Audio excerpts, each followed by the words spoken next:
함께 나눌 하나님 말씀은 마가복음 6장 45절부터 56절까지입니다.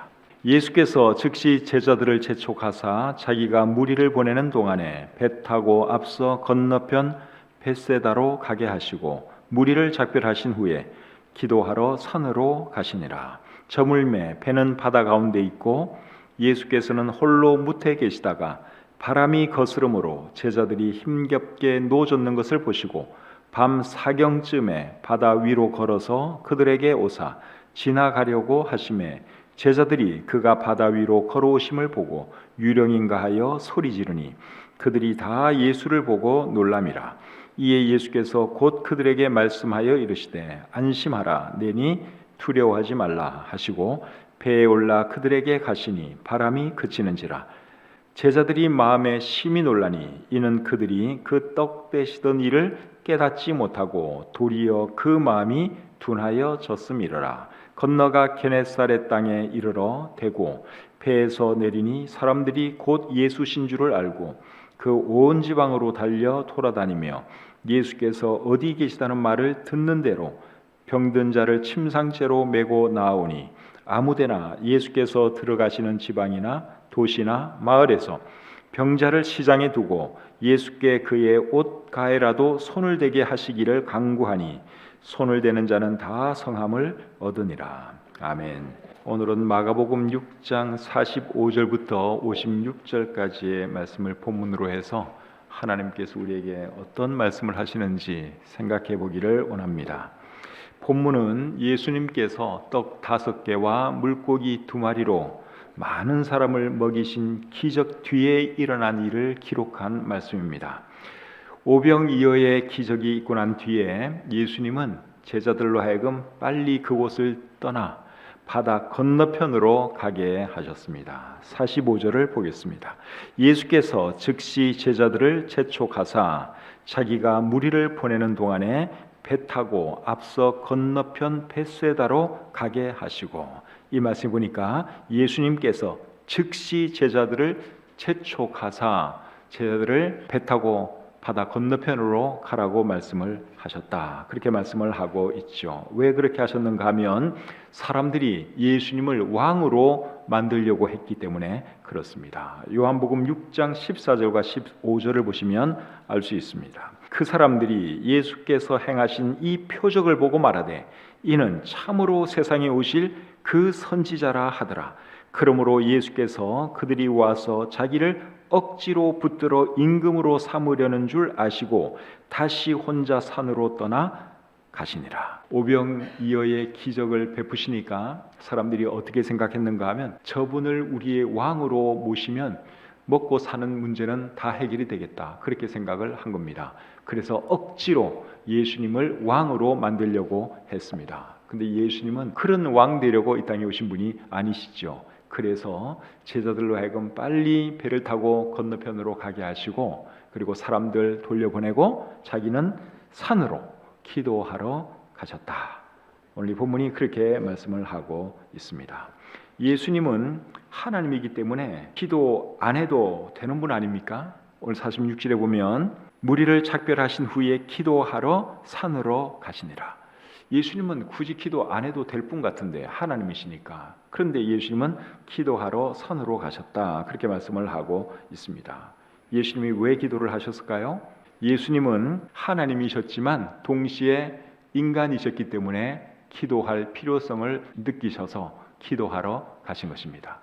하나님은 원래 기도 안 해도 괜찮죠. 근데 우리 예수님은 하나님인 동시에 인간이셨다고 하는 것을 우리가 절대로 잊으시면 안 됩니다. 그래서 식사 안 하시면 배도 고프고 잠 못 주무시면 졸립고 우리와 똑같은 몸을 가지고 계셨어요. 그래서 인간 예수님은 하나님의 도움이 필요했습니다. 그래서 기도하러 가신 것이죠. 그리고 또 다른 이유가 있다면 우리에게 기도의 본을 보여주시기 위해서 예수님을 기도 생활을 하셨습니다. 예수님이 기도하셨다면 저나 여러분 같은 사람들은 얼마나 더 많이 기도를 해야 되겠습니까? 그래서 예수님의 본을 받아서 우리도 기도 생활 잘 했으면 좋겠습니다. 데살로니가전서 5장 16절부터 18절까지 보시면 이런 말씀이 있죠. 항상 기뻐하라, 쉬지 말고 기도하라, 범사에 감사하라. 이것이 그리스도 예수 안에서 너희를 향하신 하나님의 뜻이니라. 뭐가 하나님의 뜻이라 그랬어요? 항상 기뻐하고 쉬지 말고 기도하고 범사에 감사하는 것이 하나님의 뜻이라고 말씀하고 있습니다. 쉬지 말고 기도하라 그랬는데 어떻게 사람이 쉬지 않고 기도할 수가 있겠어요? 하루 24시간 아무것도 하지 말고 기도만 하라, 그런 말씀은 물론 아니겠죠. 쉬지 말고 기도하라 하는 말씀의 의미는 수시로 기도하라, 기도가 삶이 되게 하라, 기도가 습관이 되게 하라, 그 뜻입니다. 그래서 예수님은 수시로 기도하셨고 기도는 예수님의 삶이었고 기도는 예수님의 습관이었습니다. 누가복음 22장 39절과 40절에 이런 말씀이 있습니다.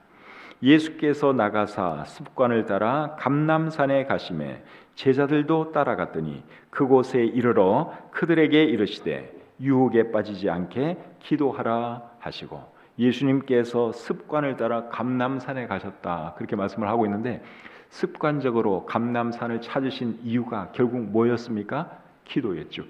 기도하기 위해서 예수님은 늘 감람산에 가셨습니다. 예수님께서 산에서 기도하시는 동안 제자들은 이제 풍랑을 만나서 큰 고생을 하게 됩니다. 47절 48절 보겠습니다.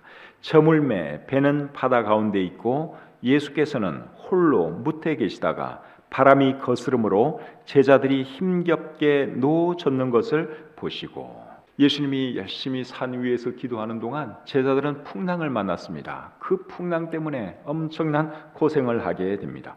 마가복음 4장에도 보시면 예수님의 제자들이 풍랑 만난 이야기가 기록되어 있습니다. 근데 마가복음 6장에 또 제자들이 풍랑을 만났습니다. 갈릴리 호수는 풍랑이 굉장히 자주 일어나는 그런 호수였던 것 같습니다. 하여간에 이 제자들이 이번에 또 풍랑을 만나서 아주 큰 고생을 하고 있습니다.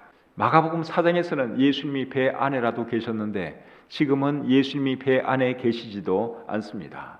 캄캄한 밤에, 칠흑같이 어두운 밤에 노를 젓는 이 제자들의 고통, 괴로움, 여러분 얼마나 심했겠습니까? 그리고 또 무섭기는 얼마나 무서웠겠습니까? 뭐가 좀 보이면 덜할 텐데 아무것도 보이지 않는 캄캄한 밤에 여러분 노를 젓는다고 한번 생각을 해보십시오. 그 고통은 이루 말할 수 없죠. 마태복음 14장 24절은 오늘 이 본문의 상황을 이렇게 설명하고 있습니다. 배가 이미 육지에서 술이나 떠나서 바람이 거스름으로 물결로 말미암아 고난을 당하더라. 제자들이 이 물결 때문에, 파도 때문에, 풍랑 때문에 그들이 고난을 당했다, 그렇게 말씀하고 있습니다. 그런데 제자들이 그 풍랑 속에서, 흑암 속에서 괴롭게 노를 젓고 있는 그 모습을 누가 보고 계셨는가 하면 예수님이 보고 계셨습니다. 48절 말씀을 여러분 다시 한번 보겠습니다. 바람이 거스름으로 제자들이 힘겹게 노 젓는 것을 보시고, 예수님이 기도하시다가 제자들이 고통당하고 있는 그것을 예수님의 영안으로 보셨습니다. 고난당하는 제자들을 보시면서 예수님은 어떤 기도를 하셨을까요? 저들이 두려워하지 않게 해 주시옵소서, 믿음으로 고난을 잘 극복하게 해 주십시오, 그런 기도 하지 않았겠습니까? 그런데 예수님의 기도가 응답된 것 같지는 않습니다. 왜냐하면 제자들은 두려워했고 믿음으로 잘 극복하지도 못했기 때문에 그렇습니다. 여기서 우리가 알아야 할 것이 있는데, 기도해도 기도한 대로 안 될 때가 많이 있다 하는 것입니다. 그 이유가 뭘까요? 하나님에게 다른 뜻이 있기 때문에 그렇죠. 예수님께서 잡히시던 밤에 겟세마네 동산에서 기도하셨죠.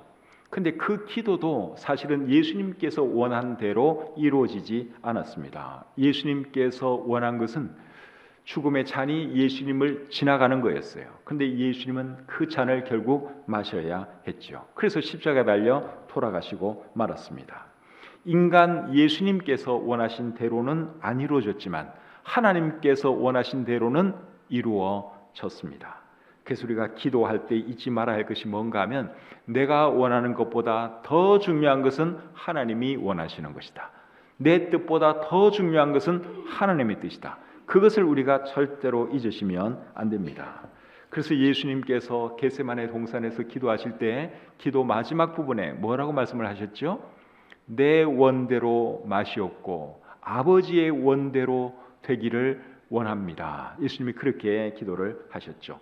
마지막 그 말 때문에 예수님의 겟세마네 기도는 결국 응답되었다고 봐야죠. 마지막에 그렇게 말을 했으니까 예수님 기도는 결국 응답된 것입니다. 하나님의 뜻이 예수님을 통해서 나타나게 되었으니까 예수님의 기도는 응답된 기도가 된 것이죠. 기도할 때 100% 응답받는 방법이 뭔가 하면요, 여러분 기도하고 나서 정말 응답되기를 원하시죠? 100% 기도 응답받는 방법은 뭔가 하면 예수님처럼 기도하시면 돼요. 내 원대로 마시옵고 아버지의 원대로 되기를 원합니다. 이렇게 기도하시면 여러분의 기도는 100%다 이루어집니다. 실제로 그 말을 하지 않는다고 해도 그런 마음으로 기도하시면 여러분의 기도는 응답되는 것이죠. 내가 원하는 대로 안 됐다 해도 하나님께서 원하시는 대로 되었다면 그거는 좋은 거 아닙니까? 그거는 기도가 응답된 것이죠. 그러면 또 이렇게 생각할 수도 있어요. 그러면 뭐 하나님 뜻대로 다 될 것 같으면 기도 안 해도 되겠네요? 기도는 뭐하러 합니까? 어차피 하나님 뜻대로 될 건데 내가 원하는 대로 되지도 않고 하나님이 원하는 대로 해주신다면 기도할 필요가 없는 것 아닙니까? 이렇게 생각할 수가 있지요. 그런데 그렇지 않습니다. 왜 그런가 하면 우리의 기도는 때로 하나님의 뜻을 변경시킬 수 있기 때문에 그렇습니다.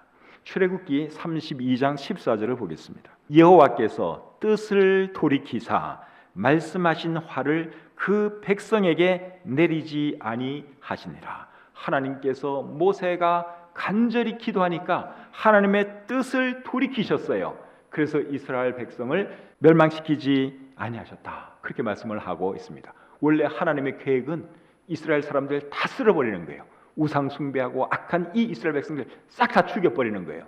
그리고 모세로부터 새로운 한 민족을 만드는 것이 하나님의 계획이었는데 하나님께서 모세의 간절한 기도를 들으시고 생각을 바꾸셨다. 우리 성경이 그렇게 말씀하고 있죠. 요나서 3장 10절은 또 이렇게 말합니다. 하나님이 그들이 행한 것 곧 그 악한 길에서 돌이켜 떠난 것을 보시고 하나님이 뜻을 돌이키사 그들에게 내리리라고 말씀하신 재앙을 내리지 아니하시니라. 원래 하나님의 계획은 니느웨 백성들 다 멸망시키는 것입니다. 그런데 요나의 전도로 니느웨 백성들이 하나님께 회개하게 되죠. 그래서 하나님께서 그 뜻을 바꾸셔서 니느웨 사람들을 멸망시키지 아니하셨다고 하는 사실입니다. 그래서 우리가 하나님께 기도해야 하는 것입니다. 내 뜻보다 하나님의 뜻이 더 중요해요. 그렇다고 해서 그러면 알아서 하십시오. 그러면 안 되고 내 기도가 내가 정말 간절히 바라는 것이 있다면 하나님께 기도하셔야죠. 혹시 압니까? 하나님께서 뜻을 바꾸실지. 그래서 우리가 기도해야 하는 것이죠. 기도를 해도 안 들어주시면 어떻게 받아들이면 될까요? 하나님의 뜻이 다른 데 있구나. 이게 하나님의 뜻이 아니로구나. 그렇게 받아들이면 되는 것이죠. 고난 중에서 기도를 해도 안 들어주실 때가 있습니다. 고난 중에서 기도하면 좀 들어주시면 얼마나 좋아요. 그런데 안 들어주실 때도 굉장히 많습니다. 그 이유가 뭔 줄 아십니까? 고난을 통해 우리에게 더 좋은 것을 주시기 위해서 그러는 겁니다. 야고보서 1장 2절부터 4절까지 말씀 읽어드리겠습니다. 내 형제들아 너희가 여러 가지 시험을 당하거든 온전히 기쁘게 여기라. 이는 너희 믿음의 시련이 인내를 만들어내는 줄 너희가 알미라. 인내를 온전히 이루라. 이는 너희로 온전하고 구비하여 조금도 부족함이 없게 하려 함이라. 여기 보니까 고난을 통해서 우리는 인내를 배우게 되고 인내를 통해서 온전하고 성숙한 사람이 된다. 그렇게 말씀을 하고 있죠. 로마서 5장 3절과 4절에도 비슷한 말씀을 하고 있습니다. 로마서 5장 3절 4절입니다. 다만 이뿐 아니라 우리가 환난 중에도 즐거워하나니 이는 환난은 인내를, 인내는 연단을, 연단은 소망을 이루는 줄 알미로다. 환난을 통해서 우리는 인내를 배우게 되고 인내를 통해서 더 단련받게 되고 그리고 소망을 이루게 된다. 그렇게 말씀을 하고 있습니다. 베드로전서 5장 10절은 또 이렇게 말하지요. 중간입니다. 잠깐 고난을 당한 너희를 친히 온전하게 하시며 굳건하게 하시며 강하게 하시며 털을 견고하게 하시리라. 사람은 고난을 통해서 단단해지고 성숙해지고 그리고 강해진다 하는 것을 우리 성경이 말씀하고 있습니다. 이런 이유 때문에 우리가 고난 당할 때 하나님은 때로는 침묵으로 일관하실 때가 있다 하는 것이죠. 제자들이 풍랑 가운데서 고난 당하는 것 주님이 보고 계시면서도 바로 도와주시지 않은 이유는 뭘까요? 고난을 통해서 제자들이 더 성숙해지고 더 강해지기를 바라셨기 때문에 예수님이 그냥 지켜만 보고 계셨던 것입니다. 제자들이 훗날 핍박 속에서도 사역을 잘 감당하죠. 그렇게 할 수 있었던 이유가 뭔 줄 아십니까? 훈련을 잘 받아서 그래요. 고난을 통해서 많은 훈련을 받다 보니 핍박이 와도 견뎌냅니다. 환난이 와도 견뎌냅니다. 주님 바라봅니다. 고난을 통해서 그들이 그런 것을 배웠기 때문에 가능했습니다. 이런 이유 때문에 우리가 고난 당할 때도 하나님은 바로 도움을 주시지 않고 한동안 지켜보시기만 할 때가 있다 하는 것을 여러분 꼭 기억하시기를 바랍니다. 그런데 중요한 것은 우리가 고난 당하는 그 시간에도 하나님이 우리를 지켜보고 계신다는 거예요. 그걸 우리가 잊으시면 안 됩니다. 우리 눈에 하나님이 안 보인다고 해서 하나님 눈에도 우리가 안 보일 거라고 생각하시면 절대로 안 됩니다. 우리 눈에는 하나님이 육안으로는 물론 안 보이고 어떤 때는 고난 당할 때는 하나님이 정말 계신가? 하나님이 계시면 내 기도 좀 들어주셔야 할 텐데 이런 생각할 때가 있잖아요. 우리 눈에 안 보이기 때문에 그래요. 근데 여러분 우리 눈에는 하나님이 안 보일지 몰라도 하나님 눈에는 우리가 너무너무 잘 보인다는 것입니다. 우리가 고난당하는 그것이 하나님 눈에 다 들어가고 있어요. 하나님께서 우리를 얼마나 세심하게 지켜보는가 하면 우리의 머리카락을 세실 정도로 하나님께서 우리를 세심하게 지켜보고 있습니다. 그래서 누가복음 12장 7절에 이런 말씀이 있는 거죠. 누가복음 12장 7절입니다. 너에게는 심지어 머리털까지도 다 세신 바 되었나니 두려워하지 말라. 너희는 많은 참새보다 더 귀하니라. 우리 주님께서 우리를 얼마나 세심하게 살펴보시는지 우리는 우리의 머리카락까지도 하나님에 의해서 다 세신 바 되었다. 하나님이 우리의 머리카락을 세실 정도로 그렇게 세심하게 우리를 지켜보신다고 하는 사실입니다. 그 정도로 우리를 세심하게 지켜보면 여러분 고난 앞에서 너무 두려워하지 않아도 안 되겠습니까? 염려 내려놔도 되지 않겠습니까? 그래서 베드로전서 5장 7절이 이렇게 말을 하는 거예요. 너희 염려를 다 주께 맡기라. 이는 그가 너희를 돌보심이라. 하나님께서 우리를 지켜보시면서 우리를 지금 이 순간에도 돌보고 계신다고 하는 것 여러분 잊지 마시기를 바랍니다. 그리고 우리 하나님은 고난당하는 것을 지켜보시기만 하시는 것이 아니라 하나님의 때에 나타나셔서 도와주시는 분이다 하는 겁니다. 고난당하는 제자들에게 예수님께서 어떻게 도와주시는지 48절 하반절을 보겠습니다. 밤 사경쯤에 바다 위로 걸어서 그들에게 오사 지나가려고 하시매. 예수님께서 어떤 일을 하셨죠? 바다 위를 걸어서 고난당하는 제자들에게 찾아와 주셨습니다. 그 시간이 밤 사경쯤 되었다고 말씀을 하고 있는데 밤 사경은 새벽 3시부터 새벽 6시까지가 밤 사경입니다. 제자들이 그 전날 밤 8시나 9시쯤에 배를 탔다면 결국 몇 시간 동안 제자들이 바다 위에서 고난을 당한 것입니까? 짧게는 6시간, 길게는 10시간 가까이 제자들이 바다 위에서 고난을 당했습니다. 바다 위에서 여러분 6시간에서 10시간 고난 당한다고 한번 생각해 보십시오. 이게 보통 심각한 문제가 아니에요. 예수님이 조금만 더 늦게 오셨다면 제자들은 지쳐서 쓰러졌을지도 몰라요. 절망 속에 바다 속으로 다 뛰어들었을지도 몰라요. 너무너무 힘들고 괴로우니까. 그런데 그렇게 되기 전에 예수님께서 물 위를 걸어서 예수님에게 찾아와 주셨다고 하는 사실입니다. 예수님께서 그렇게 하실 줄 여러분 누가 상상이나 했겠습니까? 우리 하나님은 오늘날에도 놀라운 방법으로 일하실 수 있는 분이라고 하는 것을 여러분 기억하시기를 바랍니다. 사람들이 생각하지도 못한 방법으로 우리를 도와주실 수 있는 분이 우리 하나님이세요. 그것을 여러분들이 믿으시기를 바랍니다. 그렇기 때문에 기도를 왜 이렇게 빨리 안 들어주실까? 여러분 불평하지 마세요. 원망하지도 마세요. 조금만 더 참고 인내하시면 하나님의 때에 하나님께서 하나님의 방법으로 도와주실 줄 믿습니다. 고난 중에 계신 분 계시죠? 조금만 더 참으세요. 조금만 더 인내하시기를 바랍니다. 하나님은 여러분들이 얼마나 심한 고난을 당하고 있는지 너무너무 잘 알고 계십니다. 하나님의 때에 하나님의 방법으로 여러분들 도와주실 것입니다. 예수님이 물 위를 걸어서 오실 줄 여러분 정말 누가 상상이나 했겠습니까? 출애굽한 백성들이 가나안 땅을 향해 가다가 제일 먼저 만난 장애물이 홍해 바다였어요. 뒤에서는 애국 군사들이 추격해 오고 앞에는 홍해가 가로막고 있습니다. 그런 상황에서 하나님이 어떤 일을 하셨습니까? 홍해를 가르는 기적을 베푸셨어요. 그래서 이스라엘 백성들이 홍해 가운데로 건너갈 수 있었습니다. 그런 일을 하실 줄 누가 상상이나 했겠습니까? 근데 우리 하나님이 그런 일을 하시는 분이라는 거예요.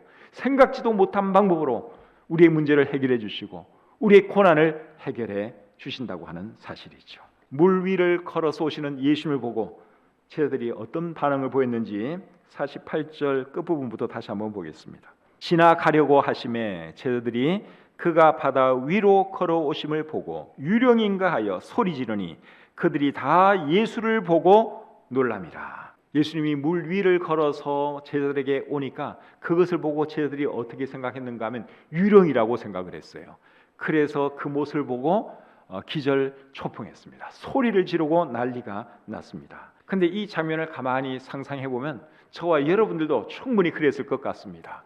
지금 풍랑 속에서 쟤들이 열심히 노를 젓고 있는데 저 멀리 보니까 한 사람이 물 위에 떠 있는 겁니다. 한 사람이 물 위에 똑바로 서 있어요. 아마 예수님이 하얀 옷을 입었을지도 모르는데 하얀 옷을 입은 사람이 물 위에 떠 있다고 한번 생각을 해보세요. 그리고 이쪽으로 오고 있는 것 같아요. 나 쪽으로 막 오고 있는 것 같아요. 겁나겠습니까? 안 겁나겠습니까? 이건 틀림없이 유령일 거예요. 그렇죠? 그러니까 제자들이 그 모습을 보고 아주 놀랬다 하는 것이죠. 소리까지 질렀다고 여기에 기록을 하고 있습니다. 제가 예수님 같으면 이 제자들이 놀라지 않도록 미리 좀 알려줬을 것 같아요. 저기서부터 200m, 300m 앞에서 얘들아 내가 간다. 놀라지 마라. 놀라지 말고 정신 잘 차려라. 그러면서 이렇게 걸어갔을 것 같아요. 근데 우리 예수님은 안 그러셨어요. 그리고 가까이 오시더니 그냥 옆으로 쓱 지나가는 것처럼 그렇게 하셨다고 여기 기록을 하고 있습니다. 이런 거 보면 우리 예수님은 평상시에 제자들과 장난도 많이 치신 것 같습니다.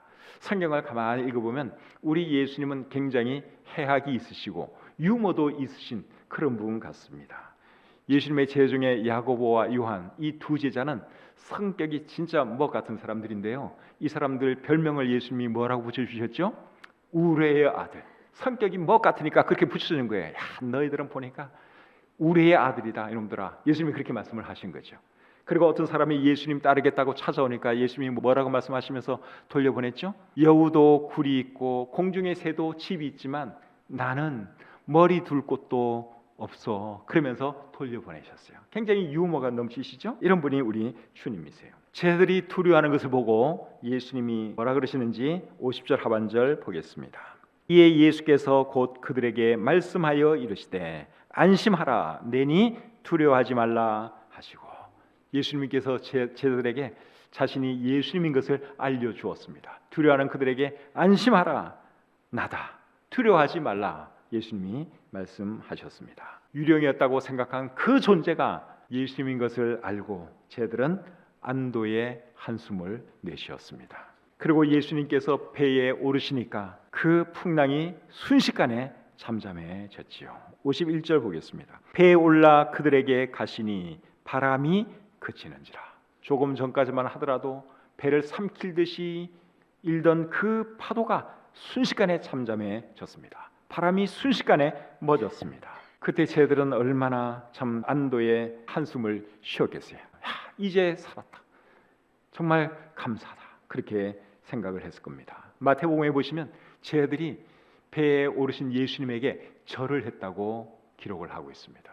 예수님을 메시아로 하나님으로 다시 한번 알아보는 시간이었죠. 근데 오늘 이 본문은 제자들이 예수님과 예수님께서 하신 일을 보고 놀란 이유에 대해서 이렇게 설명을 해주고 있습니다. 51절 하반절입니다. 제자들이 마음에 심히 놀라니 이는 그들이 그 떡 떼시던 일을 깨닫지 못하고 도리어 그 마음이 둔하여졌음이러라. 예수님이 물 위를 걸어서 이렇게 오시는데도 불구하고 그분이 예수님인 것도 알아보지 못하고 그리고 풍랑 앞에서 당황하고 두려워했던 그 이유를 마가복음은 어떻게 설명하는가 하면 그들의 마음이 둔하여졌기 때문이다.